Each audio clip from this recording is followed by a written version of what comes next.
Hello, everyone. Welcome to episode 5 of the Carlton Rap podcast. Today I'm joined by Helena Petrou. Welcome, Helena. Tell me a bit about yourself. Obviously, you are part of the younger Carlton generation community. Just tell me a bit about yourself, what you want to do for the future, and sort of why you've integrated yourself within, Blue Abroad community so far. Firstly, thanks for having me, Nathan. So, I'm Helena and I'm 16. Bit of a Carlton fanatic. I've first kind of reached out to Blue Abroad probably late 2020, early 2019. Towards the end of 2020. And I started writing about the AFLW. Just the website was fairly new at the time, and Terry kept asking, could hear him every video, sort of asking to reach out if anybody wanted to work with him. So I thought it might be a good opportunity here. Started writing a bit about the AFLW, and this season that turned into the AFL as well. So I have good fun with that. So might look to pursue something similar post-school. But I also really enjoy the sports science, high performance sort of part of sports as well. So either career in either of those would be ideal for me. In terms of if I had to give a favourite Carlton moment so far, what would it be? I was a massive soccer fan when I was younger. So by the time I got to year 7, year 8, that's where the Carlton passion really started ramping up. And prior to that, we didn't have many good moments either.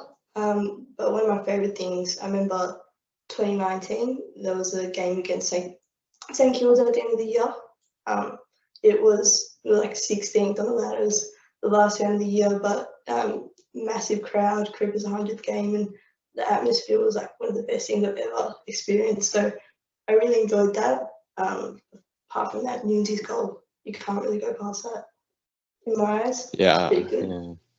Yeah, that game comes up a lot, and there was one game I didn't go to, unfortunately. So you didn't go?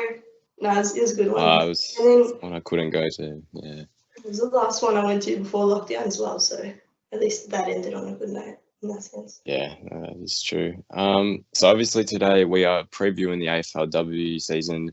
The season kicks off on Sunday at Icon Park against Collingwood. Obviously, last season we did go into the first game thinking we would probably win a premiership, go 10 weeks forward, but unfortunately that didn't work out.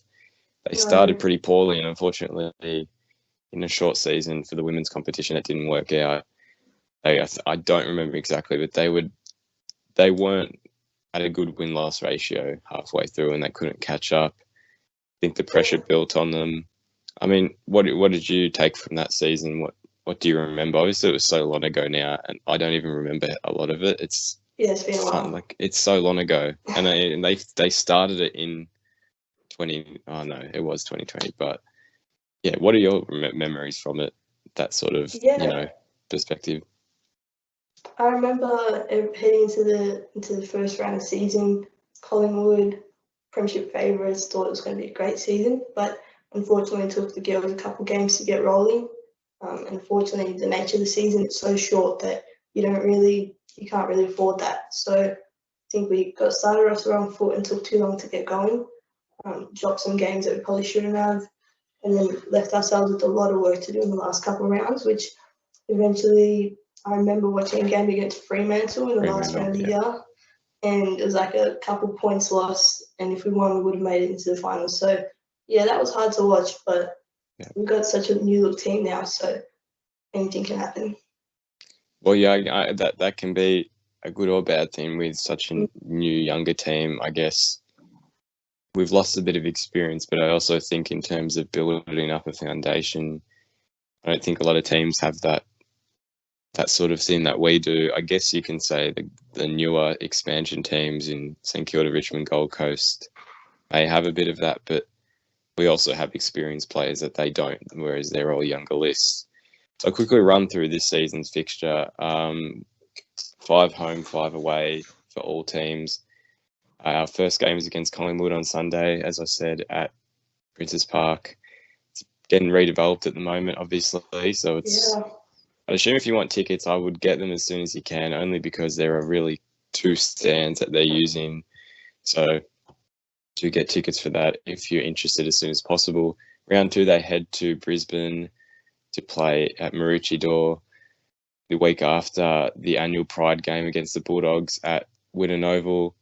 Round 4, North Melbourne at home, and round 5, Adelaide at home. I think that is probably the hardest start you can have, especially for that team. It's a tough start to the season for sure, but pretty sure 4 out of 5 of those teams played finals last year. Yeah. And some of them went pretty far, so it's definitely not an easy start, which isn't. I know everyone says, one game at a time, and we're going to look past that just for now. I think, personally, I think it's hard to say. There's not been a lot of talk about this team in the media.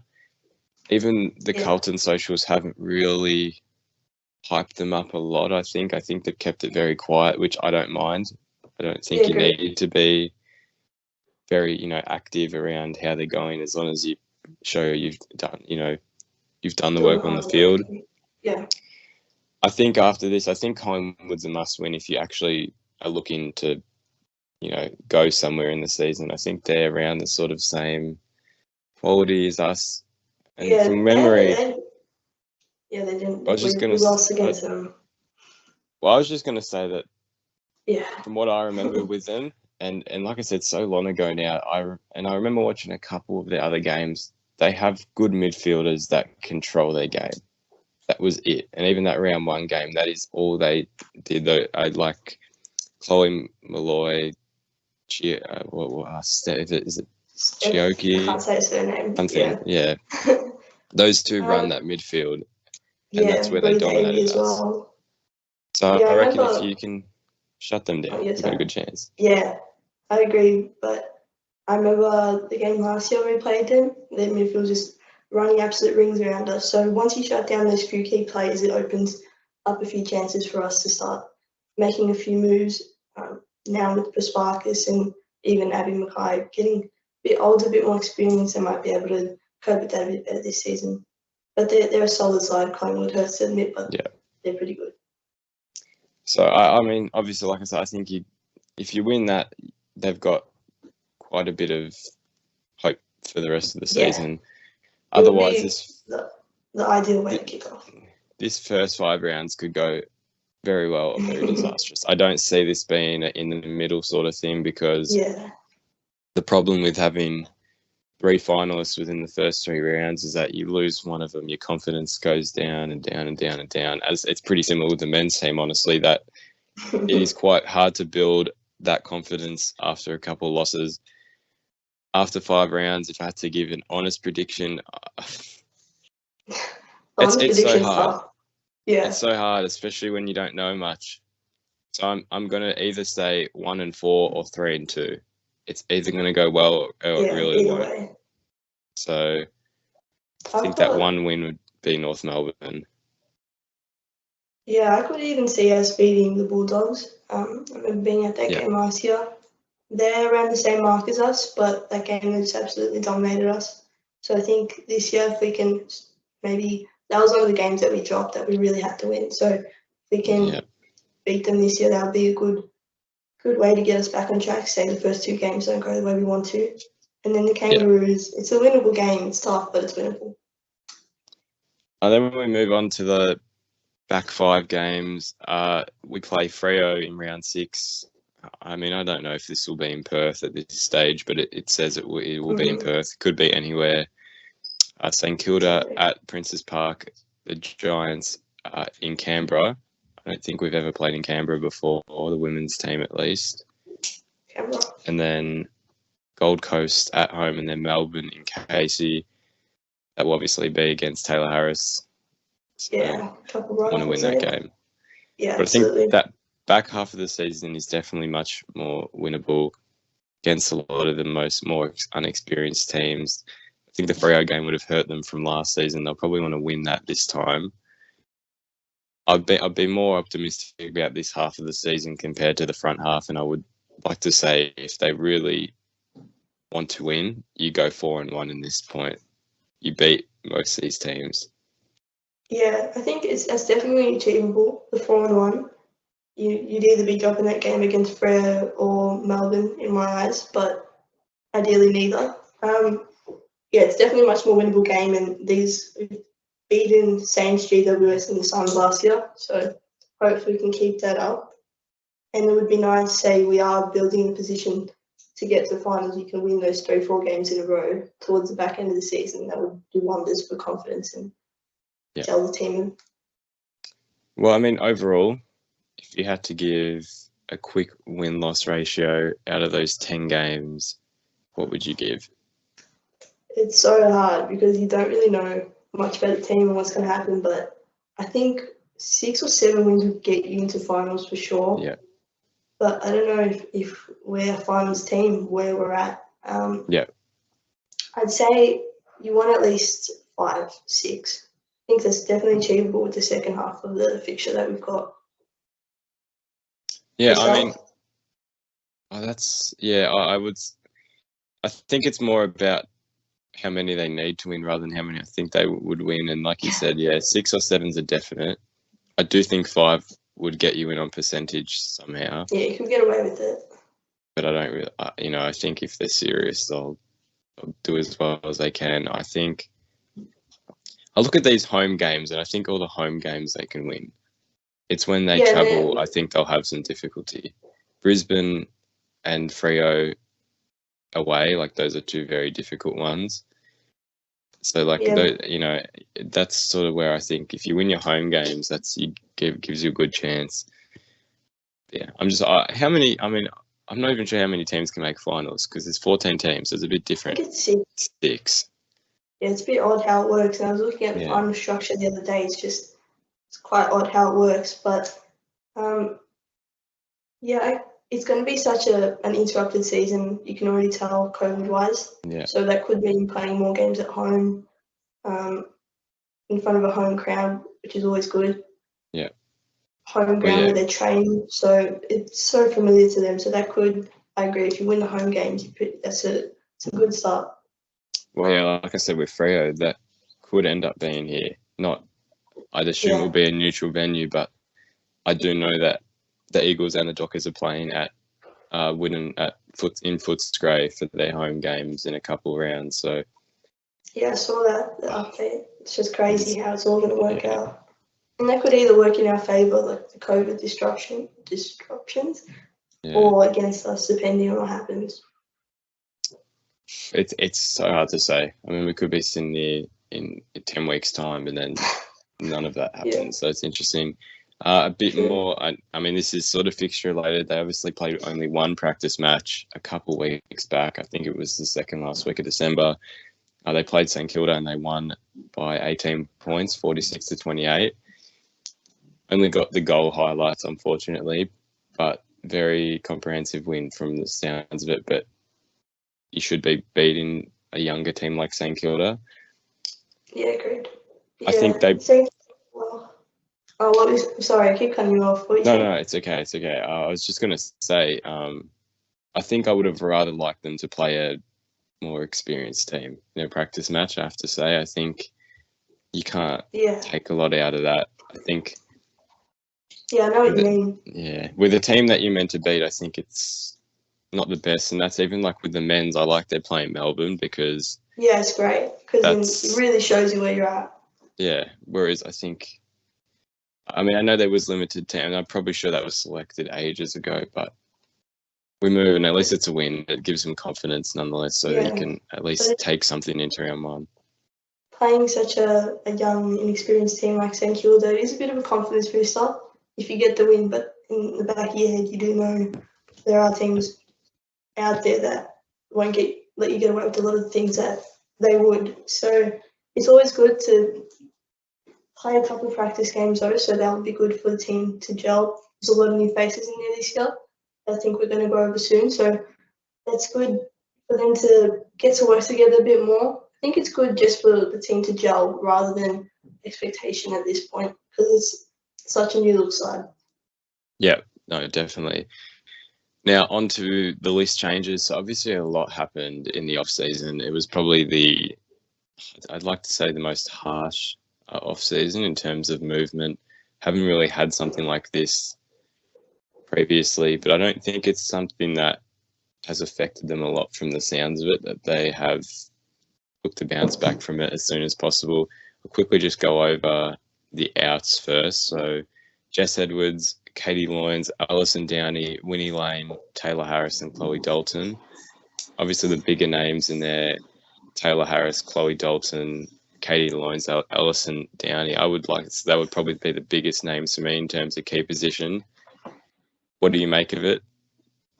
Yeah, like you said, it was a bit of a, what did you say, brutal? What was the word? Harsh. Harsh. Yeah, it was a bit of a harsh. I think most of those were delistings. So it's cut a lot of experience out of our side. They're all mature players. A lot of them haven't missed heaps of games since the competition even started. So there's a bit of experience that has gone out there, especially from Katie Loynes, Taylor Harris, especially Jess Edwards, and we've got two rucks in that mix. So that's left us a bit shorter. The ruck stocks are a bit low now, especially with Taylor going out. That's also a bit of a tall forward position. Even though she didn't have the most impactful year last year, she still takes up one of the best defenders each week. So it'll be interesting to see how we replace her. Taylor, I'm not too fussed about. I think I thought that she definitely declined in performance and let her words eat up her performance in the end. I thought it was very, very lackluster the way she performed each week. I just thought in terms of someone who's meant to have such a high footballing status in the way she plays, and she's a good player. That's not, I don't think you can't take that away from her. She's a good player, but I don't think she worked in our team. She tried to make it too much about herself when you went into the forward line, always aiming for, and she wouldn't take those marks, which is what you needed her to do. And it left a pretty hard task for the small forwards to, navigate around her. And I sort of saw when Darcy has the ball, that team works a lot better. That's what I seem to think, that they can spread out a lot more when she has it because she can do anything with it. I think she's much more versatile, whereas Taylor just goes up, which she does have that strength of having the height, which she has the height, which not a lot of the girls have a lot of height in the competition. So she had that advantage, but I think it could work in our favour having a smaller forward line. I think now you have so many more options and it's not as predictable, and that's what I hate with footy. Even with Harry, sometimes they go to Harry, but that's what they're expecting. Yeah, and it creates, it's hard. It's just, it gets so, like you said, predictable, and it becomes the same story every time you go into the forward line, which, like you said, becomes predictable for defenders.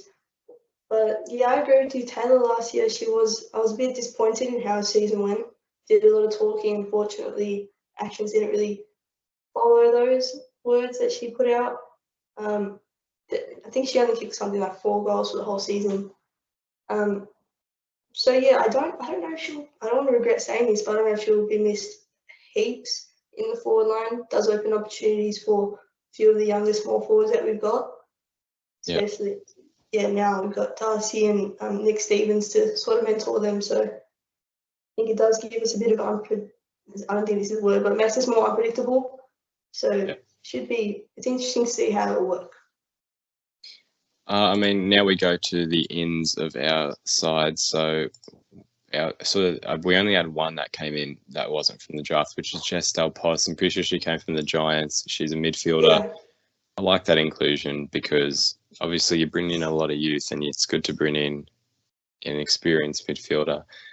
Obviously she's been there since the start of the Giants, I think, which was right back season 1 with the rest of the clubs. So I do like that. Obviously we have not seen anything of these players physically in terms of in this team. With so it's very hard. Yeah, I think she's played every game for the Giants since they entered the competition, so it's good to get some of that experience back, especially in another position. And I've actually had the opportunity to be coached by Jess a few times. Oh, really? She That's pretty played, cool. yeah. So we haven't gotten too much from like the media about what she's like, but she played junior footy at the club where I'm currently at. So she's come down a few times, taken a handful of training sessions, run a few clinics. And this was before she got traded to Carlton, and then yeah, that's pretty happy when she did. She's a really skillful player, and she's got a great footy brain. Like she picks up on so many little things I would have never thought to even think about. So I'm really excited for her to take some of the younger midfielders that we've got, because we've got a few of them, teach them some things. I think she's got she's good leadership skills. She kind of commands sort of respect because she's such an experienced player. So I'm really excited to see her out in the Carlton jumper. Yeah, I mean that's pretty cool. It's not every day you get coached. I've seen a couple players do that. I remember, if remember Ted Richards, he played for Sydney. He was in one of their grand final teams. He coached a team around my league. But yeah, some of those players do go around, which would be a pretty cool experience. I'd assume to have that AFL level experience at a younger level. So there you go. She was great for us. Because you can tell at least she has that leadership experience teaching the younger generation, which that's big in a team that's lost a lot of leadership around. Yeah, it could almost be like a second coach out on the field, sort of. In my eyes, she's really clever, footy smart. Yeah. Well, into our draft, we picked up 4 players in the draft: Annie Lee, Brooke Vickers, Keely Shearer, and Imogen Milford.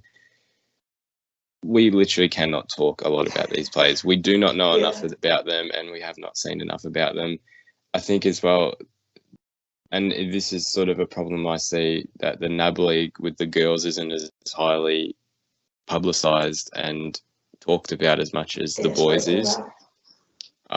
So there isn't a lot to take from what we get, unfortunately. So and I think we saw with Mimi Hill as well last year, and I think Charlotte. I'm trying to remember last name. Charlotte Wilson. Those two, they were pretty good. So yeah, they were very good, and we drafted them. So I think at least we can make a prediction that we're making the right choices. Yeah, I think we've done pretty well in the draft lately. I think we've been picking up good players. I don't know too much about Brooke, Keely, and Imogen, but have looked at Annie Lee, how she's going a little bit in the preseason. She was a Carlton supporter growing up, so it's good that she's got that connection. So she'll really wear the jumper with pride. She was top 10 pick, I'm pretty sure. So Geelong Falcons, so they tend to do pretty well from down that end. And I've heard she's got a really good kick on her, so it'd be good to add her into that midfield mix. Well, yeah, as you said, she was picked 10, so she was right at the end of the first round. I think, where there's 20 picks in the first round, but 170 centimeters, so really, it is very small team. Which we've got a bit of a short team this year. Yeah, but hopefully she does fit in very well. Like you said, if you're a Carlton supporter at heart, I think that helps so much.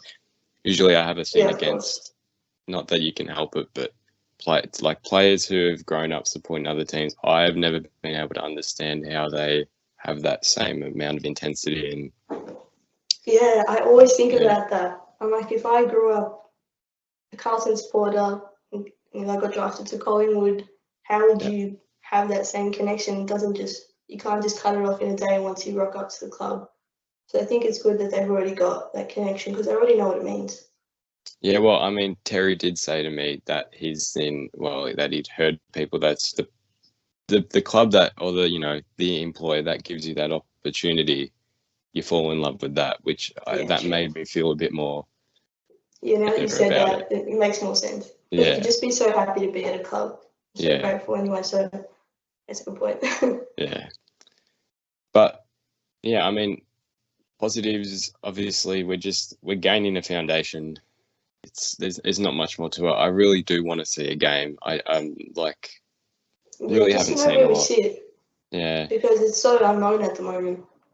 it's very hard to really make out if they're developing or they're not. I wouldn't be surprised if this year doesn't go amazingly, just purely based off there is a lot of youth. But I could also just see it being a really just fun season.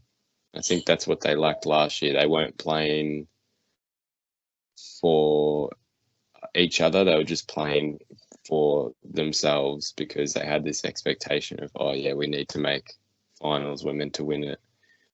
I think that's what let them down. Whereas this year, they can build an actual team connection, which that can help, especially going into games where it's close at the end and all these sort of factors that come into it. But I mean, what are your positives and negative takeaways from these ins and outs? Yeah, like you said, it was a bit of an interesting year last year in the way the teams sort of played for each other at moments where it's half it kind of seemed like, what's the plan here? What are we doing? So hopefully, I think a positive is now that we've brought so many new faces in, you can kind of reshuffle the team and re-get that team energy going, which would be good. Hopefully, form some new bonds, and that kind of just gives an opportunity to gel with the team and really become more of a wholesome team rather than just individuals.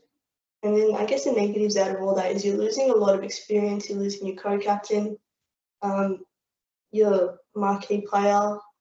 So, but that always gives a chance for someone else to step up for these youngsters to really compete for a spot. And every year the talent that's coming in just gets better and better. So it could work in our favour having these young players. Well, like I touched on, the one thing I do like about the younger generation is when they did start the NAB League for the girls, that has like provided a much better development program for the girls going up. I think the problem at the start was that there was nothing there for them except the VFLW, and it created a bit of challenges because some of those girls weren't ready to be just put straight into that like physical environment with like much higher level players that have had more experience, whereas these girls now they're at least battling for draft positions and they actually need to prove themselves to get a spot, which I like that. And they like NAB League has really high qualified professionals that are coaching them and developing them, so when they're at least brought into the AFLW stage, they're not surprised by the level of expectation and that sort of maturity you need to at least play senior football compared to the past. So I like that as a progression over the last few years, and I think that's why you saw even last year with Mimi Hill, Charlotte Wilson, these girls had really good breakout years because they were integrated really well into our system without any complications where you might have seen in the past couple of years it's taken a longer time for those girls to integrate within the club, the system, the gameplay, everything like that. Yeah, the pathway's definitely become a lot more well-rounded in the last few years. It's gone from the first generation of AFLW players who barely grew up playing the game because there was no league for them, to now these girls that have been playing since Auskick. So instantly the quality of the players is going to get better. The NAB League pathways provided a really good chance for these girls to get into that semi-professional sort of environment. So they're kind of prepared for the AFLW more than if you were to just come up from the VFL or not even the VFL at all. There are some players joining AFLW at start who had never really played. So yeah, it's definitely going to get better in that sense. Well, even from a point of they start younger now, whereas they're starting at under 16s from NAB League, and they've got sort of a couple of years, and even some of them, if they're good enough, they'll get called up to the AFLW to fill in, and it's much stronger than it once was, and that's why now the draft is much stronger, and you can actually build your teams. So hopefully the competition grows from that. I still think there's the problem where the foundation teams still have a much higher edge over the non-foundation teams. I just want it to be a bit more competitive, and I think at least now the programs are giving it a chance. But that's sort Yeah. of how I see it at this point. Yeah, there's definitely a bit of a gap between the new teams and the foundation teams like us. But I think over the next few years, that gap will start to bridge. But then we've also got a whole new bunch of teams that will be joining the league. So it will take a while. It's still in its really early days, just the 6th year. So, but it will get better. The girls coming in, like, that I see playing, like, it's going to get so much better in my eyes. Yeah. Well, on to the full list preview. We're going to go through number and by number. Won't spend too long on each player. Just give us sort of a brief overview, sort of their development, where they are, if they make the, they make the final cut so far in terms of your main 16. So firstly, we start with Grace Egan, a pretty good outside midfielder who has been one of my favourites to watch over the last couple of years. Obviously, she debuted, I think the year before last year. Yeah, 2020 sounds familiar. I think so.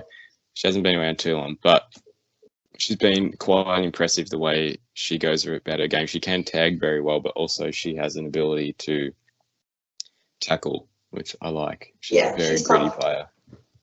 I think we may have picked her up in the rookie draft. I think she's a bit older than just like 18 when you get drafted. I think she was a bit around 20 when we got her into the club, and I really enjoy watching her play. She's really great in traffic, great with her hands, and like you said, can tackle. So she's definitely in my best 16. Well, in terms of statistics, 16 disposals average and 8 kicks and handballs averages and around 5 tackles a game, which is pretty big. I mean, that's quite high. It's pretty good. Like, it's what one of your better midfielders would be getting in this league, and 5 tackles is good in any league. So, well, I like her role in terms of being able to tag well and place a lot of pressure on the opposition's ball movement. I think she's a good runner that can intercept a lot of transitional movement through the middle, which is what we got caught out on a lot last year, where we'd kick it into someone like Taylor, the ball would go to ground and it would go straight through the middle. And I remember that North Melbourne game very well. That's all that happened. It was the same thing over and over. Yeah, I know what you mean. So she's someone who will help just cut across, intercept, and a couple others, which obviously we'll get to as we go through. Next, Jess Alpos. We've obviously touched on her quite a lot. We touched on her a bit earlier. She's a bit of a shorter frame as well. She's like my height, and I'm not very tall. So I think we could see her on the wing half forward. She's got a really good kick. Yeah, 160. That is small. Bit tiny. So small. She's played 37 games, so that is quite a lot. That is, I'm not sure if anyone in the AFLW has cracked 50 yet. I think I was reading something the other day. I think if Darcy can play every game this season, then they'll become the first player to reach 50. Or our first player, I'm not sure. Yeah, well, it sounds about right. But I think she only kicked 5 goals over her career, which is interesting for a midfielder as well, I thought. So obviously like you said, they could change her up a little bit, put her half forward, but I think you can do a lot with Jess. I think you can move her into the middle as well, someone that is like going to create issues in the center bounces, just sort of when someone to go under. I think actually being smaller in height helps with that, because you're gonna be able to get your head to the footy first. So what are your sort of expectations for her to, in terms of her impact on the whole team, each game, etc.? I think she'd be likely to start the year in the team. Expectations are to, don't really know. I think to just give yourself to the team, really. You can't put too much expectations on players. I haven't really watched many of the games, to be honest, but I think mentoring some of the younger players, I think she's definitely capable of that, with a few younger midfielders, so kind of showing them the ropes while also getting her jobs done. I think that would be a really good thing for her to achieve in 2022. Yeah, no, definitely. On to number 3, probably the club cult figure, Darcy Vesio. And there's not much to say about Darcy, honestly, because she does play her role each week. She's consistent as well, which that's all you need. We expect her what we expect every season, to kick goals and, be nifty around the ball, which she always is, and she'll get around. But I think somewhat this year I expect less in a good way, that I'd rather her... Really? I think my worry is she'll become the Taylor Harris where they try and find her every time. I think I know what you mean, yeah. You don't want too much the centre of everything. I'm just hoping that the ball is shared around very evenly and that there are always options, because at least when she gets the ball, she'll do something good. Yeah. I'm just hoping that there's not too much dependency on her to kick the goals, which which shouldn't be the problem. You got, you got Mimi Hill. I think she'll be coming back. I don't know how long she's got. Oh. You got Nick Stevens. These girls that just can move around. Decent forward line. Yeah, she's not the one that has to do it all in that sense. There's definitely other capable players. She's kind of just a star in the centre of the forward line. The role to me is much the same. Just keep kicking goals and start setting up some chances for these younger players that in a few years' time will start taking over. Well, even as well, I think I've noticed with her game that was good. She was good in terms of defensively stopping that transition, keeping that's the saying that your best offense is defense, is that's like her. She personifies that sort of saying, because she'd always be aggressive on the ball even when the opposition had it. And I think if she has that sort of role, she'll have the same impact as she has had previously, without always having to kick goals. So those 1%ers that aren't always on the stat sheet, I think she's really good for that. Important. I remember, I think it was the Fremantle game last year where it was down to the wire to make finals in the last couple of minutes, and she was getting back in defence, taking these intercept marks. So she knows what it takes from a defensive perspective as well, which is good. She's also from the same club as me, so she's come down a few times, and she's really passionate about her footy. She knows so many tricks and things like that. So I'm keen to see what the season brings. Yeah, I mean, it's pretty cool from your perspective to have that sort of I mean, even as well, watching the games, you at least know a bit about these players and who they are, all these things. On to number 4, the best and fairest winner from now 2 years ago, I think, 2020, Maddie Press-Parkes. It's sort of the same with Darcy. I mean, you can't ask for much more. You can't put the expectations are set by every single person, and they're exactly the same. She'll be our main ball getter, you'd have to assume. Yeah, I agree. It's hard to actually say what I expect from her this year, because with such a younger squad, her actual role may be different. Whether it's the same of just winning that ball in the centre bounces, around the clearances, the stoppages.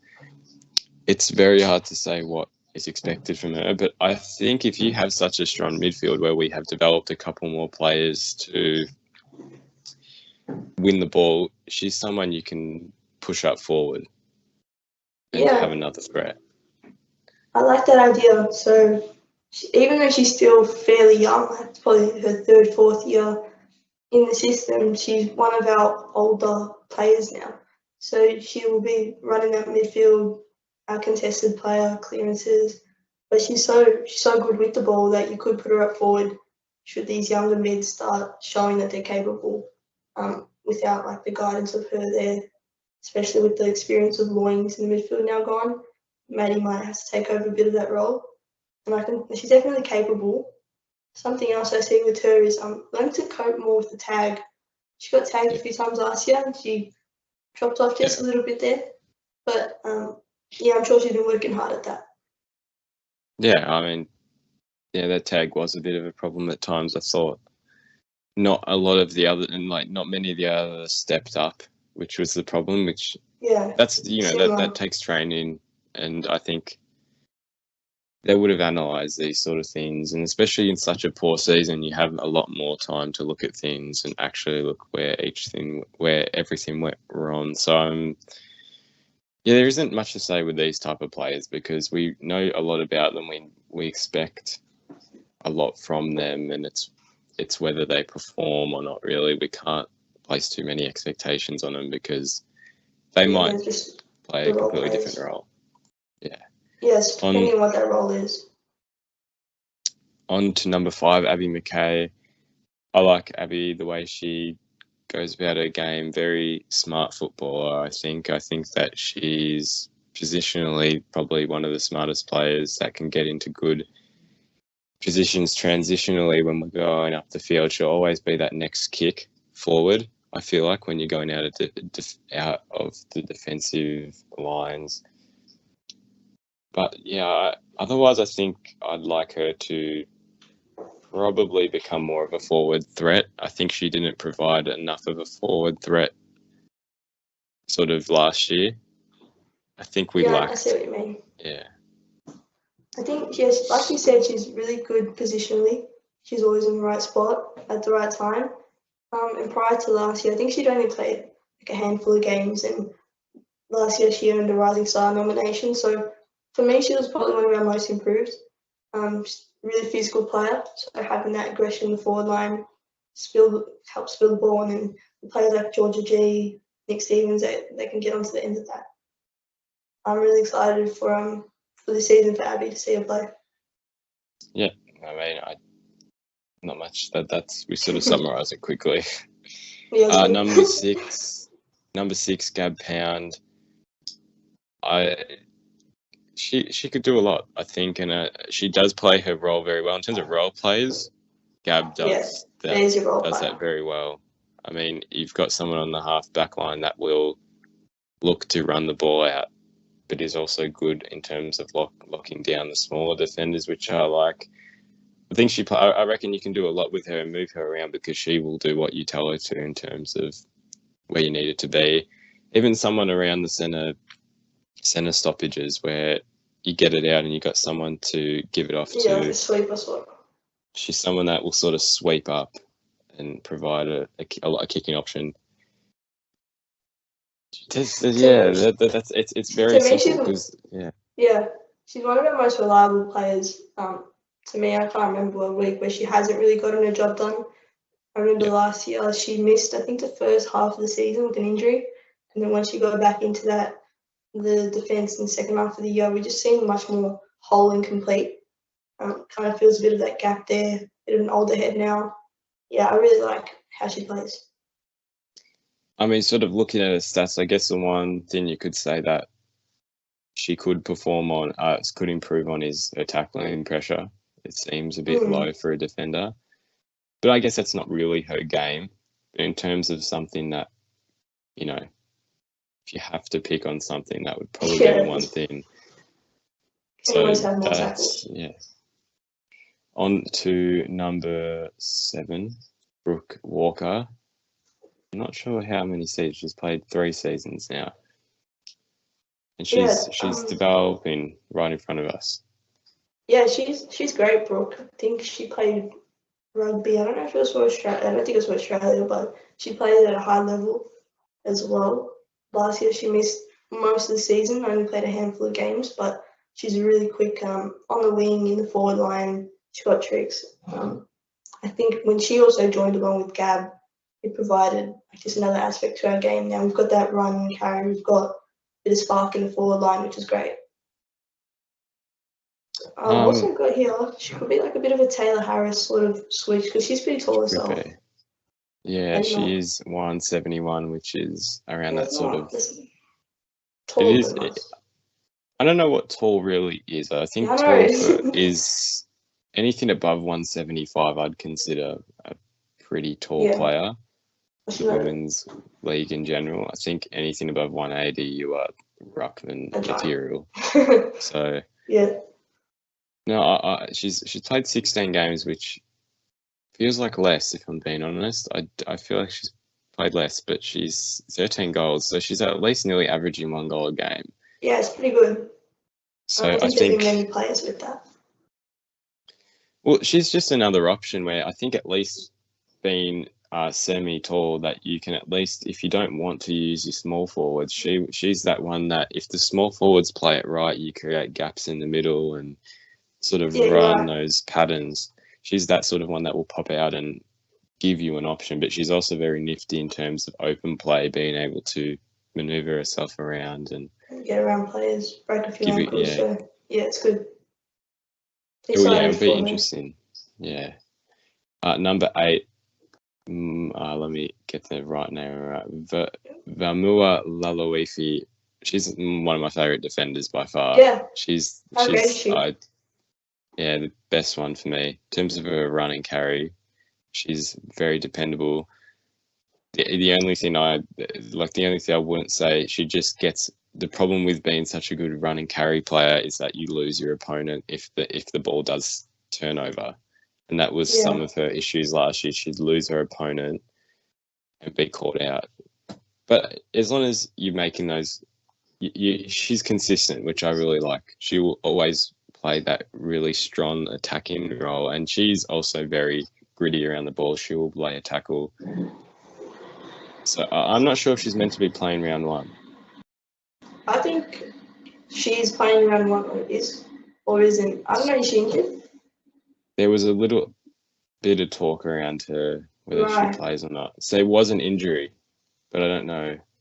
Yeah, so if she's fully fit, I mean, she's definitely playing. I think she's one of our 2 key defenders, takes up one of the best forwards every week. But like you said, she does love to rebound and attack, which can let you get caught out.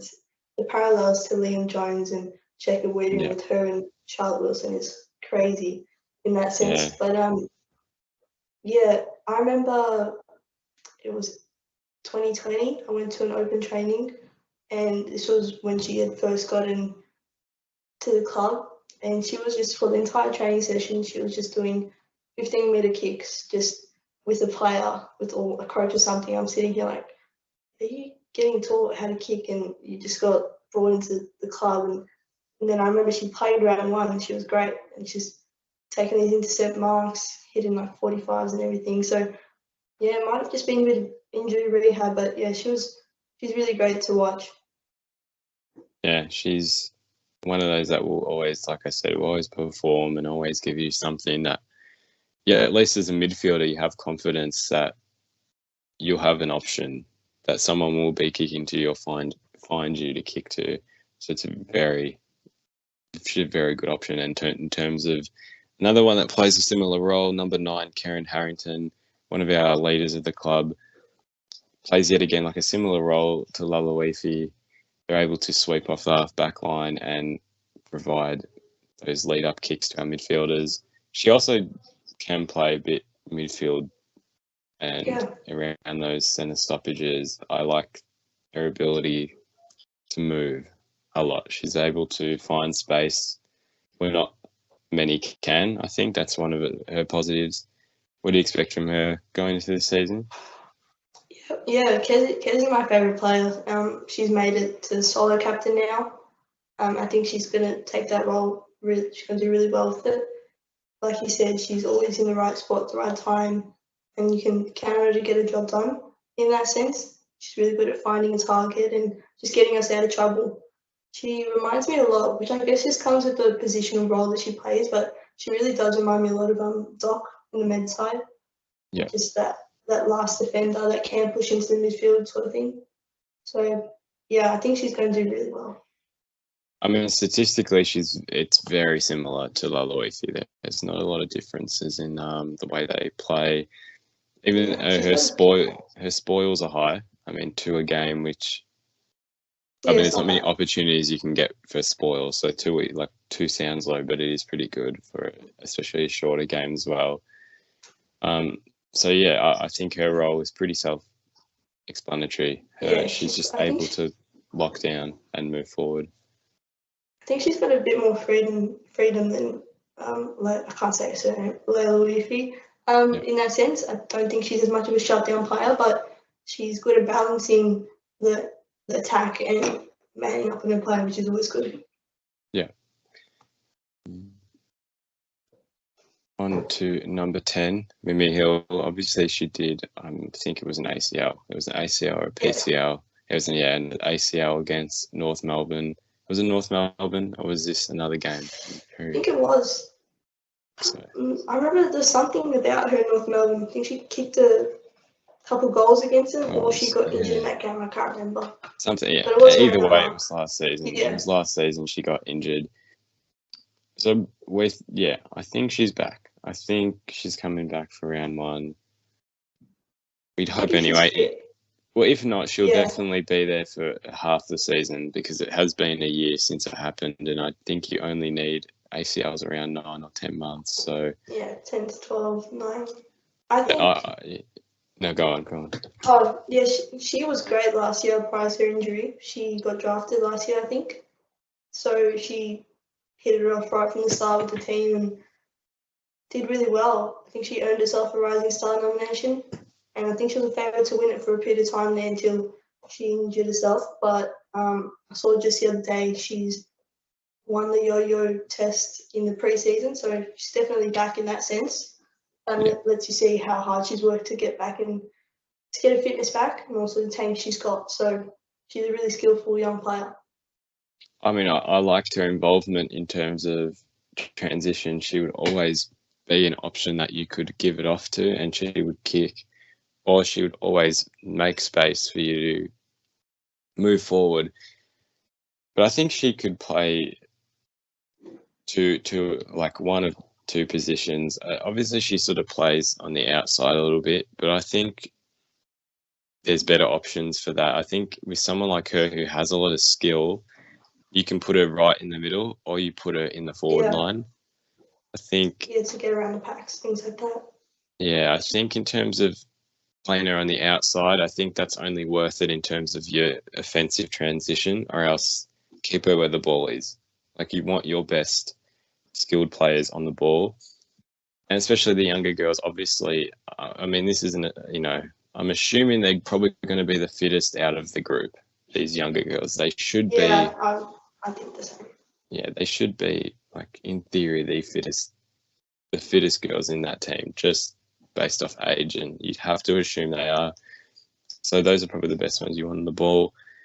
Number 11, we're not going to talk Annie Lee. She's a new draftee. We're going to move past Annie Lee only because we don't know enough to really give enough of a chat about. But just a quick overview, she's a medium defender. She did play in the under-19 All-Australian and, as you said, Geelong Falcons. So she's obviously made a good name for herself. And obviously to get drafted, you have to stand out. But we don't know enough to really give a proper overview about her. So we're going to move on to number 12, Lauren Brazale. Somehow I don't remember a lot about her yet. She's played a while. Played quite a bit. I feel like she's one that obviously goes under the radar, but she's been there for a long time now. Yeah, Braz is. I think she's one of the 5 players that have been here since the very start. I think she's played most of the games. Bit of a wing player, can play in the midfield a bit more. She's one of our more experienced players now, so I think that's another sort of aspect just of adding to her game, considering how young we are. Maybe start guiding these young wingers like Mimi, if she was to play on the wing, Brooke even. So she's real quick. She can run and carry. She adds that aspect to our team. I think I think for her, it's just to become more consistent. Because there's weeks where she just drops off massively and then she's back. It's once she hits that consistent performance, I think it'll go a long way in helping the whole team. Yeah. No, I mean, I can't add much. For some reason, she's one that obviously goes under the radar for me. I don't really notice her a lot. So I don't have a lot to say about her. The one thing, I think I do remember she's probably not one of the quickest girls in that team. So I think that's probably one of the things I'd want her to improve on, just in terms of in transition, building up, in terms of your run and carry. Good offensively. Yeah. Like you said, just that the same intent defensively. Yeah. Can improve. On to number 13, Lucy Mcavoy. pretty big figure at the club. She obviously is a very skillful player, and she's goes hard to the ball, which is a very big trait. So, I mean, I like her game. I think she's very important in terms of your transition, but defensive transition. She's someone who will stop that from happening. And like I said, in terms of locking in the opposition in your forward line, she's one that will just absolutely run at them and push them and give them a challenge. But I do like her ball, especially with her hand. She's very crafty, the way she can move around and maneuver herself. That's the way I see her. What about you? Yeah, I think much the same. She's a very crafty player, like you said, and she's tough as. Like in the contest, she's great. In traffic, she's quick. She's also good defensively, like you said. Pretty sure you were saying that. But yeah, I really enjoy watching her play. I think last year she did slip under the radar a little bit. I think this is her third year now, third or fourth. So I'm really excited to see what she can bring. And I think she can become like our Katie Loynes. Like Loynesy was a really physical, aggressive player we don't have her anymore. So I think this is a perfect chance for Lucy to maybe bring some of that into her game and become that player. Yeah, no, definitely. Number 15, Jess Good. I don't think she's played a senior game for us. I think we just brought her in. Don't think so. Yeah. Yeah. So we're going to move past Jess Good. We don't have enough to speak about. Number 16, Brienne Moody. I'll let you go first. You talk about Brienne. Yeah. Obviously, our main ruck option along with Serena Gibbs, but, what do you expect from her? Yeah, I can't say her surname. Brienne. She was All-Australian last year, All-Australian ruck. Yeah. So she's a key part of our game. She's not only good at the tab outs, but she's good at using her body, crashing packs. She's got a massive kick as well. She's good for clearances, trouble in defence. I think there's a bit more of responsibility on her this year, considering how many rucks we've lost in terms of height. And I also think there's a chance for her to maybe start moving to the forward line in patches as a taller option there, make us a bit less predictable. Yeah, I mean, I think as well, in terms of losing Taylor, if you want someone that can go into the forward line and be like full forward, just stick in the square. She's that type of player who can make an impact, like especially like you said with her long kick. That is someone you'd want in your forward line to kick to, especially right at the end. Because with Serena Gibbs as well, I'm pretty sure she's the other ruckman. I think she played a few games last year. She's done ruck and forward, but I don't know if I think she took leave from the club. I don't know if that's still happening. So if we've even got her as an option this year. Well, I mean, yeah, if we do. Other than that, there's not many options. Well, if there isn't another option, obviously, I don't think that can work. But yeah, with another option, that can become quite an advantage for us.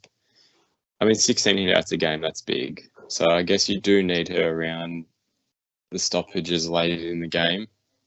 But also I can see her, if you're in a position where you can put her up forward. And yeah, at the same time, she's doing so well in the ruck, why sort of change that. But if she's capable and it works with the team, that's just another option that we've got. Yeah, no, definitely. Number 17, Charlotte Hammond. She's only played 3 games for the club. She only debuted last year.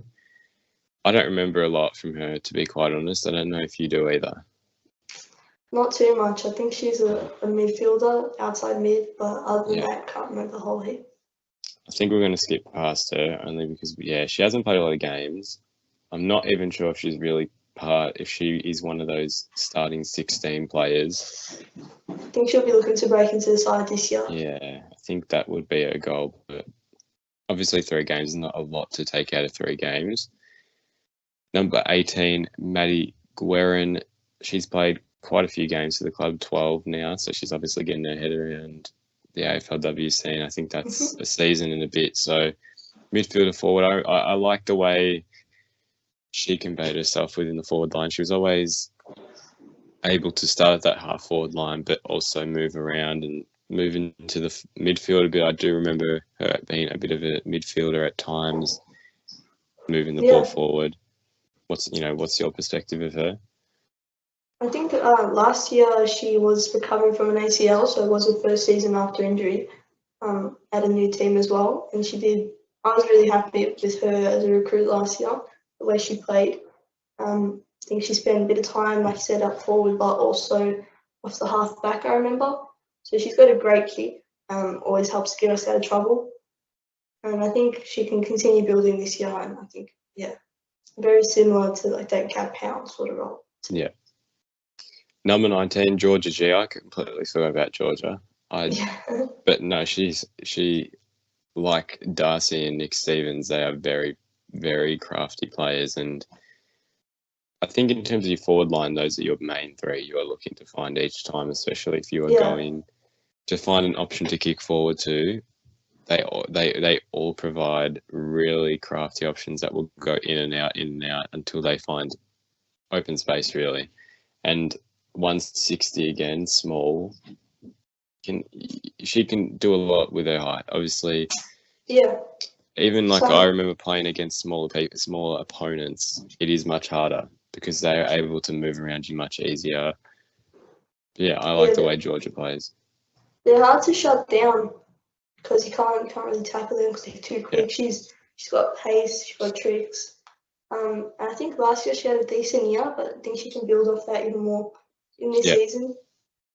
She's got a few new small forwards to work with in Poppy and what was the other one? Keely. I think she's a small forward that we brought in as well. So it'd be good for her to work with Darcy and Nick. There was something else about Georgia that I had in my mind, but I can't remember at this stage. Well, I mean, from Georgia, it's just the same as probably Darcy and Nick. I think I'm sure their game plan has all of their game plans have very similar structures where they're going to get told to move. Yeah. I mean, she always popped out. We didn't expect her. And I think that unpredictability about a player can really shake up oppositions, like their setups and really their structure. They'll get lost. They will put players out to mark her, and usually they'll put two on her, and it just gives gaps for others. And I mean, I guess that's in terms of creating like a club. What's the word? You sort of that togetherness in a team where you sort of know how each other plays really well, and you're able to adapt. That synergy. Yeah, I think she's one of those players that can really create that, I think. Yeah, she's definitely one of those players. She's been in the side a few years now, so she's got her spot in the side. I think the rest of her teammates would know what her role is. On the loose ball, she spent some time on the wing, but she's pretty small, but she doesn't let that really affect her, to be honest, from what it looks like. She lays tackles, gets in the thick of it. Similar to like your Zach Fisher, Teddy Betts sort of player. Yeah. On to number 20, Charlotte Wilson, 179 centimetres. So there you go. There's one of your taller ones. I really liked the way she played. She was really good in my opinion. I think in terms of the younger generation, she knew how to play her role really well every week. And she always was very aware of everything, which for a key defender you really need. Yeah. And I think for someone that you want to lock down a tall forward, she's your go-to. And she's also fast enough where she will break off them and do her own thing at the same time, which I really liked. Yeah, she's another really reliable player, gets her role done. I think she's only been in the system just a couple of years. I think she was drafted to Georgia G, so she's been here a few years now. And like you said, I really enjoyed watching her last year. She does remind me a lot of Jacob Whitting. It's actually scary, the awareness they've got. And if she's in a one-on-one, I'm not worried about what's going to happen. I genuinely can't remember seeing her lose one. And I think just another year for her to build and continue being our key lockdown defender. Yeah, no, definitely is not too much more for her. Number 21, Nick Stevens, Nicole Stevens. She can play anywhere. I think she's very, very versatile in terms of where she goes around the field. I think She's is she one of our foundation players? I'm not too sure. I think so. Yeah, I reckon. Yeah. This is debut round 120. 2017 was season 1, wasn't it? I think it was. So she's been there since the start. She'd be there. So we've watched her develop sort of in front of us. Yeah, like another one where you don't really have much to say about her. She plays her role, and it's what the coaching staff plan to do with her. That I think she'll do what you tell her to. Yeah. So yeah, I think there's not much to say. She does remind me a lot of Darcy Vecchio. They got similar game styles. She's a bit of a bigger presence in terms of her size. She's really tough, and yeah, I remember there's moments in games in last season where she just steps up where you need someone to, and it's always good to have those players in your team. Number 22, Courtney Jones. No debut yet, so we're just going to move over. Just in case if we get a player we don't know or hasn't debuted, we're just going to move past them. We're sort of getting towards the numbers now that haven't played a lot of games, so these ones should be a bit shorter. Number 23, Daisy Walker, debuted last year. A sort of defensive type player. She seemed to just start there, but I think the club would at least plan to do a little bit more with her. Yeah, I think she's capable of it. She had a solid few games last year, and definitely is a player we can take with us into the future. Really clean, and the accountability she had put on her as a young player, she'll just get better as a defender. Yeah, well, I mean, even her tackles to a game. I mean, that for someone that only played 6 games, that's a pretty strong start. Usually, I mean, have been sort of looking through stats as we've been going along, and tackles have been pretty low, I have to say. I think, that hasn't been very higher than 1.2, 1.3 average a game. So really, clearly she values that physical side of the game, which is pretty good moving forward. But yeah, I mean, not too much with Daisy. Obviously, she just started off, so it's just expectations really just to develop her game.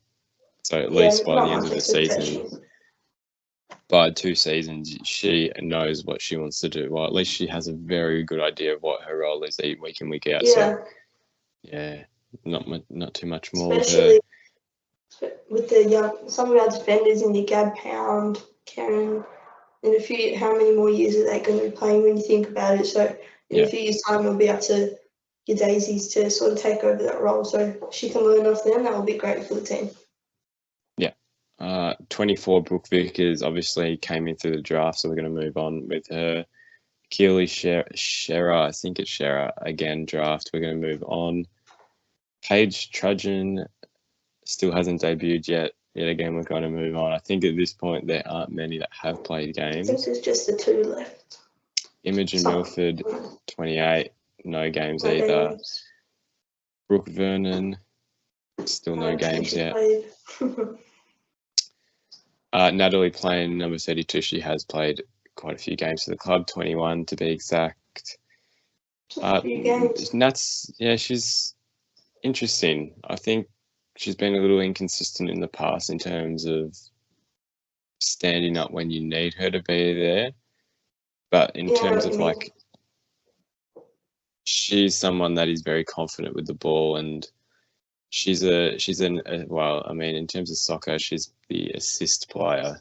I think she focuses on giving the ball off and creating plays rather than making them, rather than being the one involved doing the final action sort of thing.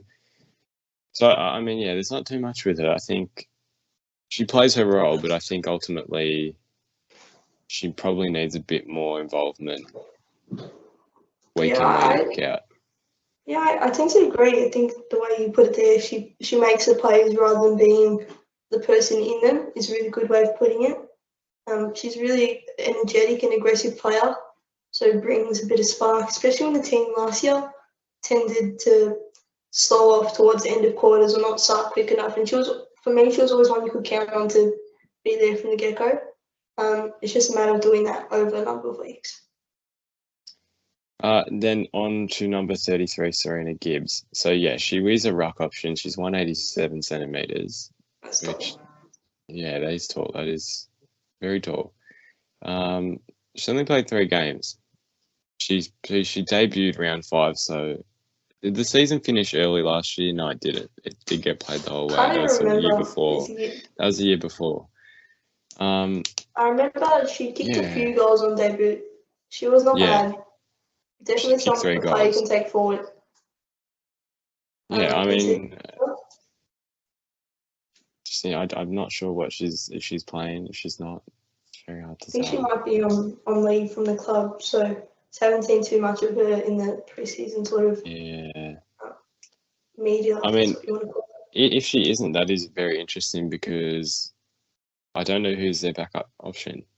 it. Yeah, I remember reading like an article, something it's like, oh, how will the Blues fill the ruck option and the tall forward stocks, and they had Serena down as one of those options. And then just a few weeks later, she's taking some leave from the club. So doesn't seem like we have a lot of tall players, but I think some of those more mature recruits that we brought in, like Jess Good and I think Imogen, I think she's tall as well. I think they could fill that role if Serena's not playing. No, definitely. I mean, that's just an interesting sort of thing looking forward, whether she is playing or not. I just very interested to see whether that. I think we're in a lot of trouble if she's not. Yeah, she's not. Yeah. And then finally on to our last player, Elise O'Day. She came from the D's, I'm pretty sure, last season. So she played her first season last year. Yeah. Yes, it's so confusing. Yeah, last year now. Don't even, because I think She was played. it last year?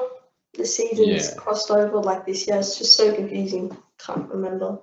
But yeah, she came home from the D's. Yeah, she's yet again one of the more experienced players. 37 games. That's pretty big. I liked her role in the team. She was very physical and she could. She pushed through a lot of players. I think she's got an ability to read the play very well, especially obviously being a foundation player in terms of being there from the start. She knows the women's game very well in terms of what to expect from a lot of teams. And yeah, she plays very well. She got a long kick as well, which is very important. Someone that will help you transition really quickly. Like you said, she knows the game. I think she was probably she's been in the Demons for a while. She knows the game, where to be, or she's got a bag of tricks as well. She's our vice captain for this year, I think vice co-captain. So that kind of shows she's earned the respect of the group, having only been here just for a year. I remember hearing like an interview she did. She kind of fell out of love with the game at the Demons. She came over to Carlton and that kind of reignited that passion of hers. So it's good that we've been able to take one of the best midfielders, like mature midfielders, and kind of kickstart their passion for the game and have that at our club. No, yeah, definitely. There's not. Yeah, she's someone who really makes a difference in a game that is close as well. She'll be a leader to those younger girls as well. But I think someone that it was a very good pickup. I think at the time, I think it was a very smart idea going into, but obviously didn't work out team wise. But I think this year she'll have much more of an impact, even though she had quite a big impact last year. Yeah, I agree. And I think she can really help out Maddie Guerin, both a physical player and a good footy brain, both of them. So I think she'll be a really good mentor for players like her. Yeah, no, definitely. Well, that's it. That's our list preview in terms of each player individually. I mean, we speak now and we say all these good things, and these are individually. I guess we really don't know enough about the team, the actual team, the way they're playing. So it's hard to really say and really predict where they'll finish. And that's where I come this last sort of segment, the expectations, and is finals really a question they should be? Is it something they talk about? I think it is. Yeah, I don't it's think tough. I don't think Premiership is really on the table right now. But I think there's still, like we said before, there's still too much of a gap between the foundation teams and the expansion teams, where we're still one of the better teams. Yeah, so we've got that advantage over teams like St Kilda, Gold Coast, GWS, and there's a fair few teams that have just joined in the last couple of years. So despite having lost a lot of our key players and bringing in a lot of youth, we've still got that core group. So that's an advantage for us. But it's hard to say really what you expect from this club at all this year. I remember listening to Kez talk, and she said that the media was kind of pushing it on them to get back because we Premiership favourites last year, didn't make finals. There was a bit of expectation to maybe come back this year and get that again, but girls were saying it's a bit of a different look this year. It's more just take it as we go, as I would imagine, because I guess once we see a few games, then you'll start to see where we're at. But it's also hard because it's such a new team. You don't know if the round one game is really how they want to be playing or things like that. So I think after a few rounds, we'll definitely be able to see what we're trying to achieve this year. But I think finals, you should always aspire towards it. Premiership, like you said, probably not an option hopefully this year, but you never know. I think just consistent improvement week to week would be probably the goal at this stage. Well, I mean, I agree with you. I think by the end they need to at least have an idea, like have a set idea of how they play their games each week. I think you can take the time at least this year to figure it out, but by the end you need to at least have it set so you come into pre-season and you say, okay, we know what we're doing, let's solidify it properly. Yeah. But it could just take us that extra season. This could be that season where we're building, and then 2023 is the year where we're really pushing, because it doesn't take long for, despite the short season, it doesn't take long for these young players to start developing in an already young league. Well, the thing is that the girls don't really stop ever, because they play the AFL and then they go straight to VFL, which is during the winter. So they don't really actually stop, which is, I think, a good thing. I mean, they're constantly having the opportunity, which can be a negative in terms of not enough time off, etc., to like really stop. But I think in terms of improving your game, they've actually got the best opportunity playing footy the whole year. They do. I think the VFL runs a bit later than the AFL throughout the winter, like you said, and a lot of players do start playing in those leagues, which is good, especially for the development of younger players. But the players are only contracted for 6 months of the year, so but the other 6, they're still training, just not with the club. They're still working on their fitness, so it's hard in that sense. But just looking for a consistent year. Well, I mean, that leads us final prediction, ladder position. I don't like not wins, losses, just ladder position. And if it's a top 6 position, first, second, or third week of finals, assuming first is elimination, second is prelim, and third is grand final. Yeah. I'm terrible with big calls, but I think anywhere from 10th to 6th is where I think we'll land. I obviously want us to land in that 6th position to have a shot at finals, but it's such a short season that if we let that first half of the season, our fixture's pretty tough. If we let that run over us, it could end up even lower. I agree.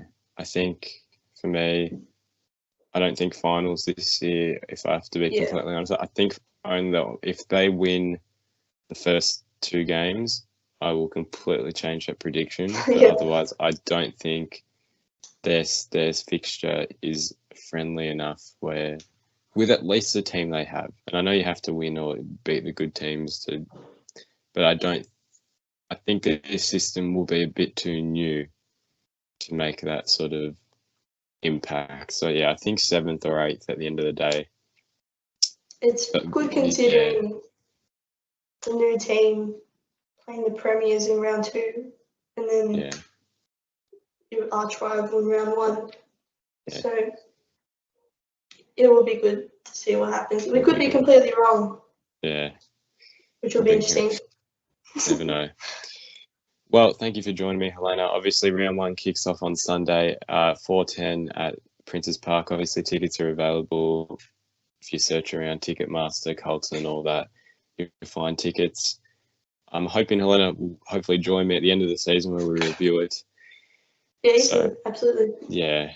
But for me, I will be doing a weekly review of each game on the podcast. So look out for those when that happens. But apart from that, wishing the best for the girls going into the season, and go Blues.